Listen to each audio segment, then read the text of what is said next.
Voilà, Bandeko Balandi, Ndeko Bolandaka Biso, encore une fois, vous avez mon Binomoko,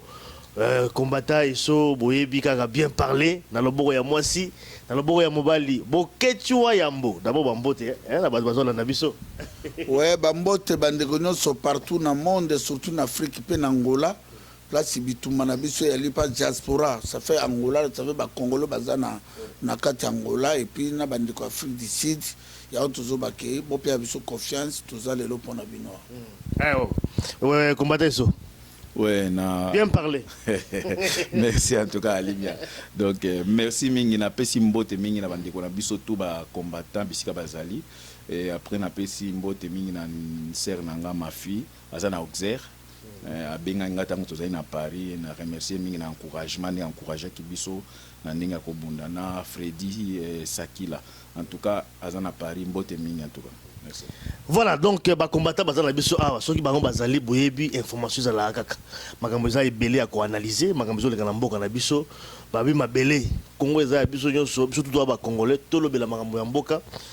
Bokechua yambo na combattre eso, mais mutuna liboso bokechua yambo na robana bete na yo et puis combattre eso peut-être ya ko bakisa kota sima. Ezali par rapport à autres zo mona na Kinshasa.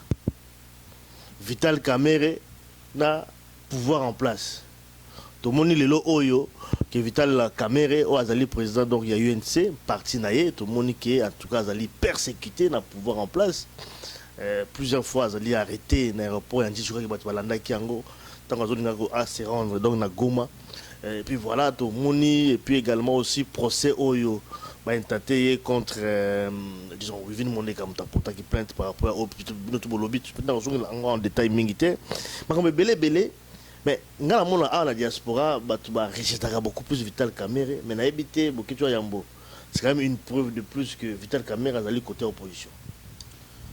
Merci mingi papa Limia Mongala na kumisi Dieu tout puissant Nzambe ya Congo parce qu'on a raté parce que grâce à Nzambe atinanga na botama na Congo lelo batu beli balobaka pourquoi Bokechua tangaka boye moto za na ba évocation na évocation na ngai motako échappé te les loba congolais musupe balobaka Dieu d'Abraham, d'Isaac, de Jacob en Israël. Ngana préféré na ngai na lobaka Nzambe ya Congo pe prophète Fumukimbangu notre prophète Patrice Emery Lumbumba Arma Tungulu CBL Europe na bona contre mozito mais expliquer bino na tanga ba martyr on a po Kanambi pouvoir occupation za na Congo ay bazazana makila bande kona biso bref oui mais peut-être par rapport à ndeko tanga ba koko oui papita mabe avec yep aza aussi na droit otanga parce que ba koko moko bon toi ba koko moko mais mité mais keseni ya za traite à tracer mboka za ko soutenir occupation parce que l'autre za net poser un problème ya Kamerhe donc moni Kamerhe na kalisi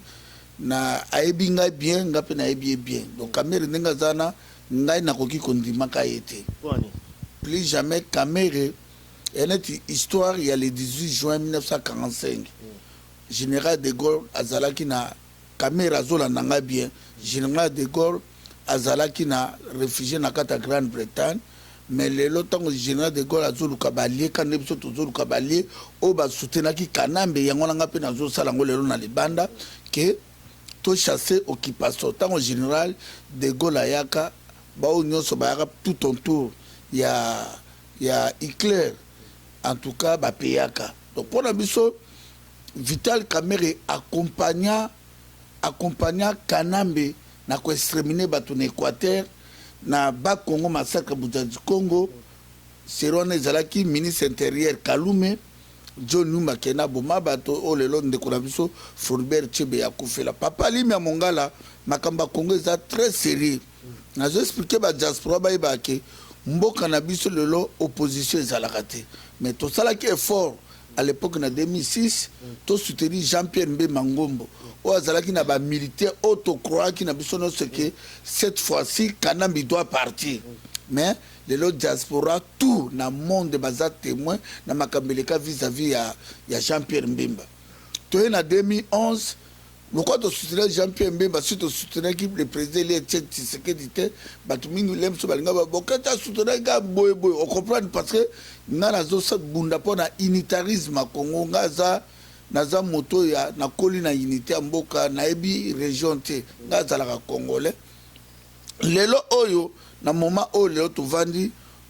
to soutenir le président Eli Etienne Tshisekedi. Lelo toyebi ba conséquences aux les Kanamboka. Ça fait 2 ans depuis Etienne Tshisekedi a gagné l'élection. 2 ans pour tout ça qui tobaki que poids ya Tshisekedi wa muluma na poids ya Kanambe. En tout cas, écoutez, Tshisekedi a relâché. On va tout monanga même na lelaka tango ba kanyamana bisengimana ba kangaka le président Eli Etienne Tshisekedi n'aéroport. En bref, pour expliquer le lot que dans le Congo, il n'y a pas d'opposition. Il y a bateau, il y a tout ça dans occupation aux intellectuels congolais. Il y a un peu de qui n'a pas de aventure les kaki. Le lot Vital Kamerhe accompagnant Nani Kanambe. Na 2004 na Krakaki awa les mêmes erreurs Wivin Mole Kazobi mana Vital Kamerhe. Non, tozo expliquer ma solo. Nga ke dekuna Wivin Mole à l'époque a bengisanga na beta na fête ya tête elite. Jibero na pe Jibira yaka na pesaka na biyemba ale barakuda ba témoin. Jacques Mbunda na Vital Kamerhe. Vital Kamerhe alobaka na ngai na tikala na Wivin. Tikala soutenir Rwandais mais na boyaka si base ça n'engage moi beaucoup tu na boyaka pour soutenir ba Rwandais. Lelo oyo Vital Kamerhe mota fabriqué pour Kanambe Longwa aya na Congo a beta discourter a sala ni dialogue na peuple congolais ni causerie morale na ba militaire. C'est Kanambe surtout même à congolais mais soza congolais otikala jamais que bazo boma ba congolais partout na monde na kata Congo Kanambe atikala jamais ko beta discours moko à défendre mboka na donc Kanambe ya mission ya ko exterminer biso na kata mission ko exterminer biso Vital Kamerhe a déjà accompagné Kamerhe. Dieu merci nazali les seuls diaspora Kamerhe ebi to bana ko benga na na partir à Kini na ba 2004 on a tina yakiao Kamerhe tanga ko beta discours na e awa na Bruxelles nani akimisaki Vital Kamerhe c'est moi beaucoup nazala ngai moko azala ko mona 500 au ka ba congolais bazo comprendre te et bela ba université ba tangi classe mais pour na bango ba commune na bango ko se soumettre na ba étranger ba préférer que ba étranger ba comprendre bango ya to lobiki Kanambe bana na Kamerhe bazo luka ndenge nini ya ko créer opposition na bango soit disant ya occupation pondé ba monique soit dans l'interprétation na yo non là il a sali analyse état qui est fils du pays nana droit ezambo kanangai o lelo na ndimina bundela comme tenga pe na kozala te yo po sali analyse na po andi mabina ba humilier comme ça ba benga na banda parce que to senga kana kasi to senga liboso to ndeni Vital Kamerhe bakanga kaete abimaka na aéroport ndenge alingi asalaka makambo nyonso et puis Vital Kamerhe ava tokoma na makambo Vital Kamerhe aleki na bachaîne tout ya baoccidentaux awa mpona ke akasi biso badiaspora tokoyamba ye ona biso badiaspora bovivre bino na rimer te tokoyambaka Kamerhe na Europe te Kamerhe ife akopesa biso ntina ye alobaka ke j'ai choisi Ari du Polite Kanambe a expliqué biso tout d'abord yango a expliqué biso ndenge accompagner occupation na kata mboka na biso o tout bazo sala wana ezali mascara ça fait Kamerhe et Kanambe les oiseaux de même primage ya on a bi bandi kona ba diaspora ezala ba mama ba tata ba jeune bondi mangai pe bondi makomanda eso tozo bisabino information sûre et nette nous sommes juste dans cette combat là en Europe, nous sommes juste Vital Kamerhe toko yambaka en Europe te Vital Kamerhe toko absetaka ete tolobiango devant 12 millions de morts au Kanambe abomike Vital Kamerhe akelo sa opposition na Kigali kuna na ba mascaro bazo sala bon sozi ba bengani na ndako na ndako l'État bandako nezali ezalaka 300 maisons. Même une époque Mobutu batiki bato babanda ko futela tango azalaki wana c'est normal mandat net soit disant balongola ki na PPRD ana banda ko nene ba mongo ayibi atongi na ba Afrique du Sud Vital Kamerhe na plus na Kinshasa zana plus de 30 maisons oh Vital Kamerhe zana ngo plus de 30 maisons babimise te etali diaspora congolais moko te na bitumba oyo diaspora congolais oyo toza na Europe tozobundela libération il faut ko chasser bango tout na pouvoir makambo ya Vital Kamerhe na ba Rwandais bandeko na ye etali biso ba congolais te. Bon, voilà, donc je crois que le lobby quand même par rapport à nous, on peut quand même combattre sur Abak par rapport à nous. Mais quand même, on a évité. Qu'est-ce qu'il faut faire? Parce que attention qui a Salaki na Kabila et que le Oyo a lobby qui a aussi ça na sous comme une opposition. Pourquoi ne pas accepter? Parce que ate pas nzambe za la raison de Satan ou tiki Satan est pas nzambe. On dit mais quand on comprend mais pourquoi est-ce que vous n'avez toujours pas accepté Vital Kamerhe?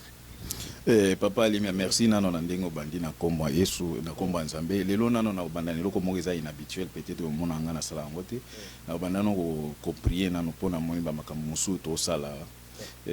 na ba niveau spirituel biso mususu yo senga ke to chia Nzambe liboso. To na ko prier en tout cas na za mukuse po. Oh merci papa to remission mingi na journée à lelo. Na ndenge ba benga ka oza potier biso to ba argile o façonner biso na ba ndenge olingi papa. Toye liboso na yo biso ba combattant bana na Nzambe to tiaki elikia epa ya batu Nzambe lelo to monike bato to tiaki elikia ndenge yo moko lobi na Bible que qui soit maudit celui qui se confie à l'homme papa biso lelo toza confondre to tiaki elikia epa ba licencié to tiaki elikia epa ba politicien to tiaki elikia epa ba militaire lelo peuple congolais papa akomi na suka parce que a contact mingi na bato lelo Seigneur toye pa na yo toye bike Seigneur biso sans yo papa tokoyelo ko mokote to boyi pe évangile wana ya kosambela sans kobunda sans kosala eloko te tant ya mani esi la yango nazo senge pa na Nzambe o telemisa peuple congolais poete aye baba droit na ye papa mutu oyo aza esclave azana makasi ya kopriete mutu aza esclave akoki koloba azana akoyeba droit na ete yango tozo senga papa longola peuple congolais na kati ya esclavagisme o batie spirituellement po ete bakosaka kaka ye ke Nzambe akosala te tango wana esi esili tokomi na tango évangile à Samson il faut peuple à se prendre en charge na ba façon oyo bato banguna ba yeli biso yango na pamboli yo Seigneur na sengi papa confondre Seigneur ba oyo nyonso ba politicien oyo bakangi minoko na bango liboso ya mbongo ba militaire oyo ba fandi ba komi bana basi liboso ya ba militaire baninga na bango Seigneur confondre bango Seigneur na yebiki oza capable ya kotelemisa ba David ba kendo koisa oyo za Goliath oyo za ba multinational oyo za ba américain ba français oyo ba telembiso na kati na mboka na biso mais na yebiki Seigneur oza capable ya ko confondre papa na bato bazanga tina poete ba défendre mboka wana Seigneur Jephthé a défendre ki peuple na Seigneur David a défendre peuple na Seigneur to yebiki Seigneur bato tout tochila ki bango elika Seigneur lelo ba décevoir biso mais biso toza na elike pa no Seigneur que biso peuple congolais biso bato tozanga tina biso bato to a rejeter to ko libérer mboka na kombo na Yesu Christ mwana Nzambe na kombo pe ya prophète na biso Simon Kimbangu amen amen na bakisaka demi mois na bakisa passé commandant eso bien parlé ah Seigneur merci tata Nzambe ya bolingo na ko bakisa li toujours kolo tata Nzambe ya bolingo Nzambe ya Congo yo moto pesa kibiso mabele wana yo moto tini biso to kite mboka na biso na injustice o tozalaki nango depuis na deuxième république peuple enyo kwami pendant 53 ans lelo tobimi libanda toza kotindela ba famille toza kokunda bandeko na biso toza kolesa bandeko na biso kolo tata Nzambe na déclarer na moment oyo diaspora nyonso aza na France na Belgique na Angleterre na Espagne na Italie na Suisse na Canada na États-Unis na Afrique du Sud partout même na Angola même na Congo Kinshasa Nzambe fungola bango biso Nzambe oyo fungoli biso na bandeko awa na kata poto na ndeko na ngai commandant eso na papa Limia Nzambe ya fumu Kimbangu kangamaki 30 ans ya prison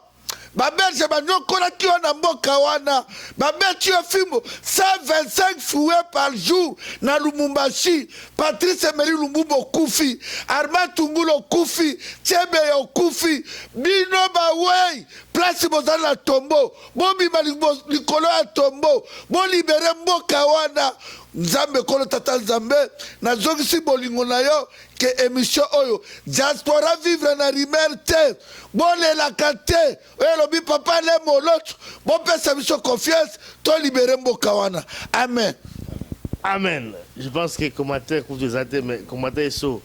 le ballon par rapport à Vital Kamerhe, je crois que Pierre et les cas on a moni les esprits comme se surchauffer. Bon, en tout cas, merci mingi papa Alimiana au se donné pour se déplacer na Tongo Boye au tiki ba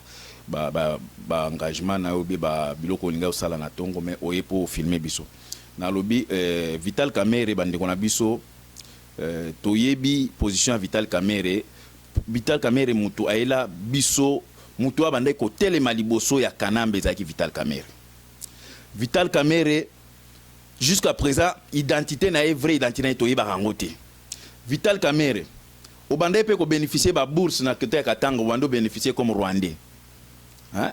Toyebi te bourse wana bande ko lia comme rwandais. Ou bien bande ko escroquer gouvernement zaïrois tangwana ou bien quoi? Vital Kamerhe lelo to se retrouver que toza na problème à Vital Kamerhe bande ko bele ba komi ko benga biso que Vital Kamerhe oh ba bengani Vital Kamerhe bande ko na biso problème à Vital Kamerhe bobo sanate bobo kotangote eza problème ya ekobo na emoko na Wivini Moleka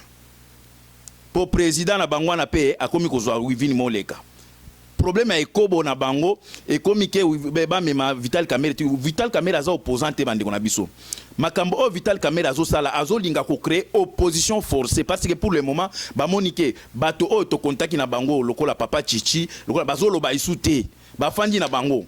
Vital Kamerhe siko ye wana siko azui siko place o il fallait ba congolais ba lobaka bandiko na biso to monaki awa ba politicien belé abo bande ko bima bozo matamata ba avion bozo na diaspora bo fandi ka bo ekimia siko bozo loba te mais Rwanda azui place Rwanda comme ça nini lobbying nae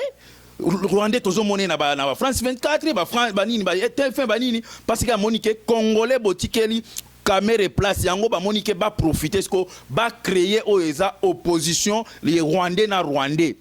pour peuple congolais comme azalaka zoba akolanda Kamerhe ke Kamerhe comme opposant mandiko na biso Kamerhe aza opposante Kamerhe c'est un Rwandais imposteur oyo ba ko occuper mboka na biso Kamerhe aza na ba accord rebelle o ba signa na mboka wana koteka ba richesse wana signature Kamerhe za na katiti Kamerhe depuis comment livre je sais pourquoi j'ai suivi Kabila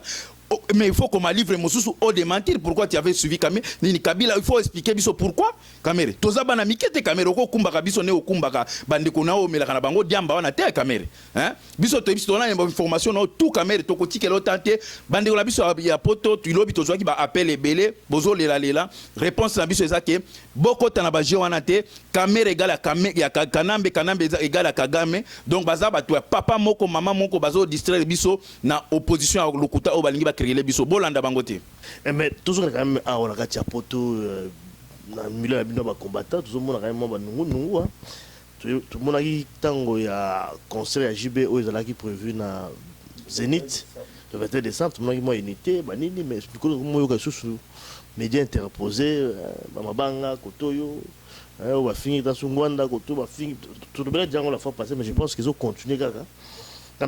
Est-ce que vous avez quelque chose à dire par rapport à nous aux accords de la combattant ici à Bruxelles également parce que je pense que moi guerre interne les alliés entre les combattants toujours comprendre que vous la nini magamongo zani nakasi commandant iso anyata parce que bon en tout cas merci papa Alimia to nengo constater au moko na kati ya média mikolo to monique ba sorti ya bato ebele ba bimi na ba déclaration oyo zo sala ke eza ko étouffer combat na biso bon bato wana to yebi bazalaka soki combat ekomi ko sa remonter ba bima kaka bayaka kaka to yeba te motivation na bango ezalaka nini eloko nini ba luka na kati ya combat oyo omoni même na mokili balobi mwana soki olingo vivre temps molai il faut respecter mikolo comprendre na combat oyo ne to sa boye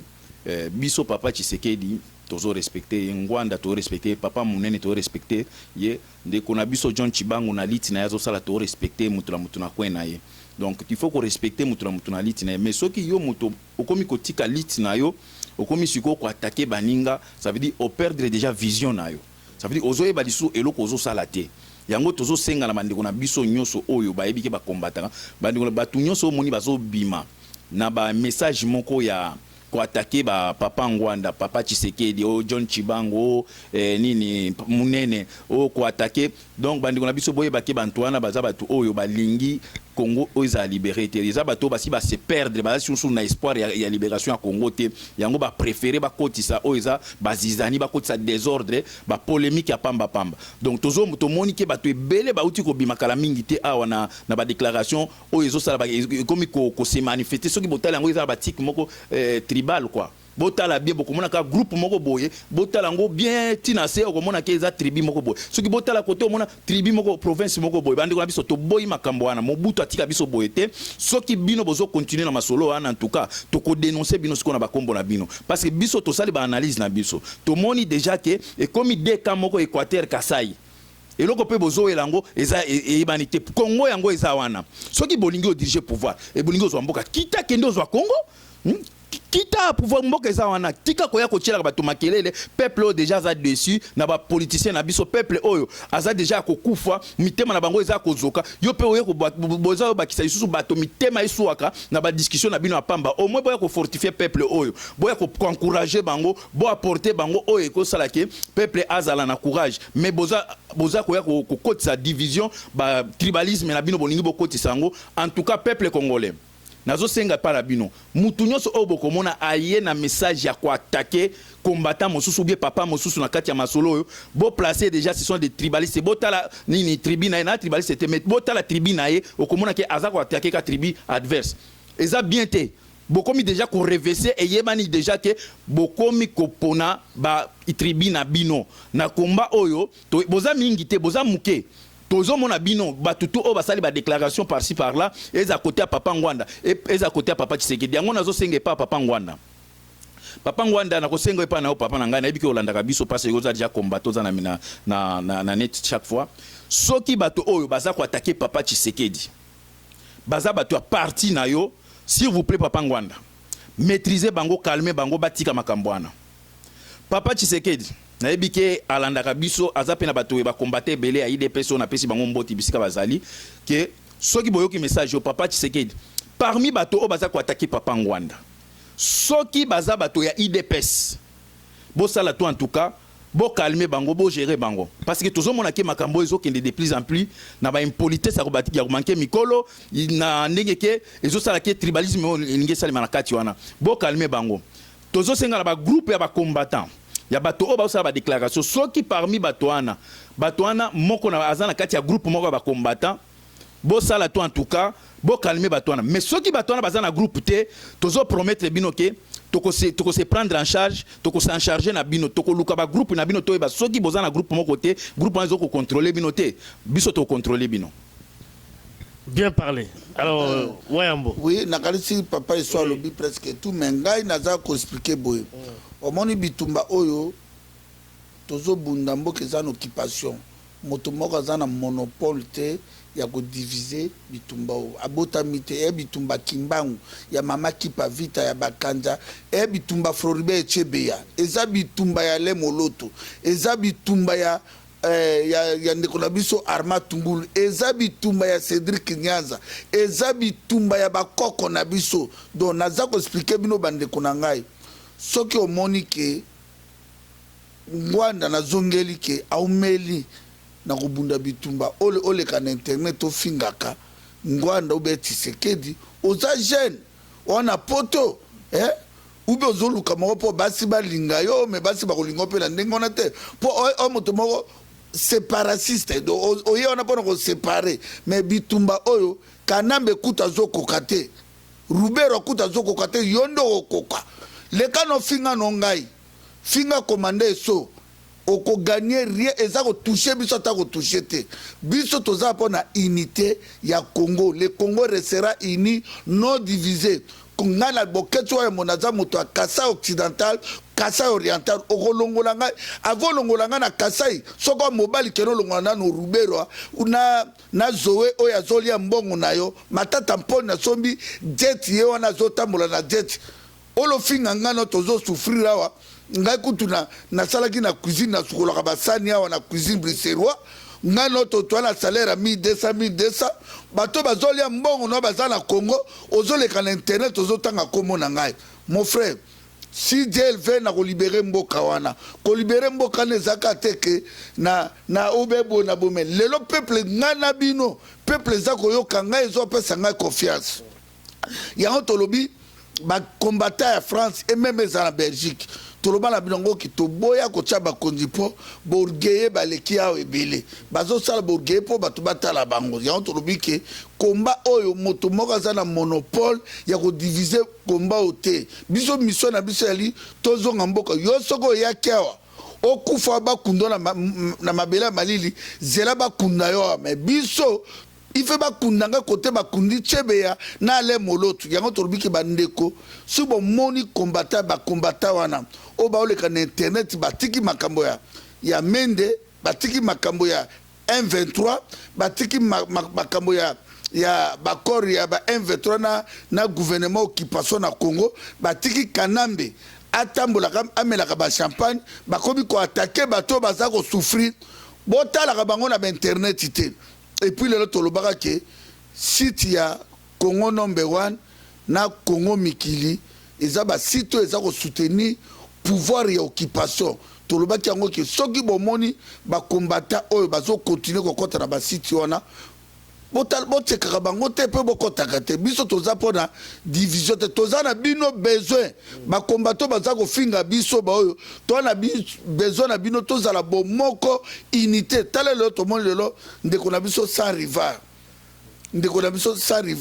Etienne Kabila bango na baza na prison tozo luka ndenge nini tokotina ta mbongo ngo tokozwa bi mboka ba fatiro toza nango po tokoka soutenir bandeko baza na Afrique du Sud tozo passer na motoka sans rival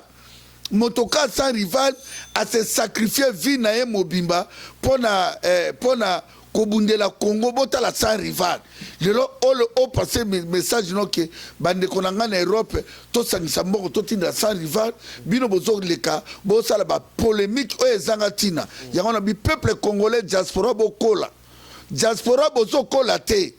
diaspora fait bokola bozala na dimension ya kokola botika bomonika motasali vidéo bokomolela mais bana mike boza ba responsable ou bien boza ba responsable te soki ezalaki pa barabe mais bela bato ba ocha makila mais basi bakufi mais Kanambe ozana elonga te na zongela yango ake pouvoir occupation koka kombo te kombo eza komba ya fumu kimbangu notre prophète kombo ezali ya bakoko na biso yango pona toloba yango ke message yango là mais peut-être pona ko silisa par rapport ya conclave aussi parce que le bima ba kubatawa conclave à Bruxelles le 14, le 15 et puis le 16. Moi, nous peut aller. Peut-être aussi ça fait moi n'ango pas un minute péké. Bandeko na biso ngai na wayambo chaque fois bomonaka na kolongola limi ya tepo yepe aza équipe pour quelque part tozo chaka yelo kola journaliste mais aza congolais oyo azo contribuer mingi na kati ya combat oyo chaque fois soki bomoni biso toyaka pona ko ndenge wayambo alobeli mingi makambo ya unité tolingande unité ezala mais conclave ezali les 14 les 15 dimanche toza na marche les 16 toza na marche awa na Belgique yango nazo senga na bandeko tout o bayoki message na biso que les 14 conclave ezali les 15 conclave ezali les 16 toza na marche kabaka ta marche tozo bengisa bino nyonso boya les 16 na marche pona koya ko manifester ndenge bandeko na biso ba boma bango baluka démocratie ba chrétien bolobaka ke o biso ba chrétien ba associaka biso te o eza bandeko na bino ba chrétien ba boma bango boya bo manifester ke ba boma bandeko na bino après tozo senga na nini na batotu le 2 février Kanambe azoya na mokili na mboka oyo février le 2 pardon je m'excuse hein le 2 avril boye misanga pona na posa po ayambango mbango poto azwa biloko nae le 2 avril Kanambe azoya awa message oyo bombaka déjà moi sengaka déjà na musala congé pour le 2 avril ozala awa po Kanambe akoya awa après tozo senga bino ke ba élection ezoya wana toko bingisa papa limi apoto lobelango toza un candidat moko eza Jano Kabuya na voilà c'est pas le moment tu as campagne te peut-être pour ensuite ça yango boki kane makambo commandant eso bien parler à lobby na katia les amis de Witch rdc.com les 14 na les 15 eza histoire à kobomba te les 16 toza awa pona monde ngete toza awa biso surtout awa na Belgique biso toza pona kosangisa bande kunyo so likambo ezali bosala ke fort même elekeli yo mesure bosalaka effort bobengaka biso toyaka tokutanaka ole mosusu kozwa décision na kanda eloba Abraham ke colère ememaka eloko moko te mais soki oza na kimia boye okobenga biso tokotrouve solution mpona kokalme mpona bomoko na biso yango tolobi ke le 16 ezali journée eyali date oyo bakretien bakufaka na Congo massacre ya oyo esalemaka ya bakretien na Congo ata bakufaka mibale ata misato baza bakongolais to na droit baza bamartire na biso to na droit kosoutenir ya tolobi bato bandeko ya France bandeko ya Allemagne Espagne Italie partout et puis tosengi na bapaster nyonso oyo azali chrétien croyant boya le 16 mpona kosoutenir et puis tolobi le 2 avril ezali ville morte awa na Belgique lokola bandeko ba belge oyo baza toujours kosakana na esprit na biso bakomona kaka congolais parce que depuis kana mavanda tomona ta RTBF ou be radio moko be RT et ça te kana baza génocidaire pourquoi ba massacrer bato na chingi pourquoi bato bazo kufa na Congo bakufa kanambe parce que nde na lobaki za de boulangerie mosusu ezoka ba mapa ofele na boulangerie mosusu bato baza kosoma mapa bato je crois bakolanda koto mapa eza ofele ba piller enet ba belge ba américain bato nyonso bazo piller Congo na biso yango pe tolobi ke le 2 avril to ya biso tout ebele awa na Bruxelles et puis sans oublier le 29 mars tozo continuer nango parce que zali conférence internationale ya Boketu Wayambo aza ko présenter hommage ya papa Alain Moloto pèse des années journée de prière biso tout ekozala na Anderlecht et puis to ma papa Alimia pona amona sale wana bato tout boya ekobana 14h tina 23h moto tout amema 10 euros bato moso ba Boketu pona yo pena lokona okotia te couple baya na 20 euros bato balingi bitumbo tozo bunda bato bazo soutenir poso bo soutenir biso te ata to gangi awa bozo ba commanda eso Boketu Wayambo boleka boloba soutien ya Nzambe ya de tout puissant tozanango soutien o tozoluka soki boza ko soutenir biso te to retourner kaka autour du pont même papa Limia pa yao ana voiture fait carburé côte ana camion na pe ekufaki dernièrement awa soki pe atie numéro Alimia félicitations hein, mais na tongo to pe sa passer 500 euros pas priérero mais moto aza lobela bino na carte internet o ata bokabeli biso peut-être ne bolingo pesa biso te mais bozu pe papa Alimia ta moi 100 euros ngona toi na hiver changer ba pine et kosala ka bien ya on to lobi ke le seul moyen yanga yali bosomba ba CD wana ngai ba diaspora soki ba CD depuis na bimisa révolution libération na hommage à papa Alain Moloto soki bo soutenir yango to le lakate soki toza 1 million de diaspora qui to somba ki CD na tala 5 euros biso tout to somba CD na 1 million de CD vendus mais kanamba kenda pour le seul moyen ezali on a yango tolobi ke ba congolais ba ko soutenir biso le 29 mars ezali journée moko ya conférence pour na ba congolais tout ba poser ba question si baza bitumba o makanisi na ngana za nango pona libération Congo. Merci papa Alim. Merci en tout cas tokuta la prochaine. Ça que CD ba CD commune à Londres ba CDP côté kama a Europe ma bato Anvers Liège pas de Mukadina Bezo bato tout au bazana na ba région no so na Belgique do ba CD kozala na papa iso kozala na ngona ngai bo ko somba ba CD papa Alain Moloto so ye na marche okozongo na 5 euros mais solingo commander bando kozongo na 10 euros pour il faut to tia na poste yango tolobi ke ba congolais bo soutenir biso bo soutenir le seul moyen ya kozwa quelque chose de car so bo soutenir biso na kata bitumba et puis CD commune à Londres et pas mettre Baïna so bo bi mettre Baïna so bo commander ba CD kuna bo kozwango et puis beau frère et pas beau frère nanga engambe saya soba ya bengambe ye pas za ko azako teka ba CD wana ya za maître judoka azali président ya ba judoka nyonso a satrakeni on a beau frère nanga propre donc nenge zawana bana Londres totineka 125 CD et comme ça la un mois te bo benga ngambe saya soba na maître Baïna bo si ça ba CD wana so sili totina ngoli susu pour permettre que soutenir biso na bitumbo tozana ngo. Merci beaucoup.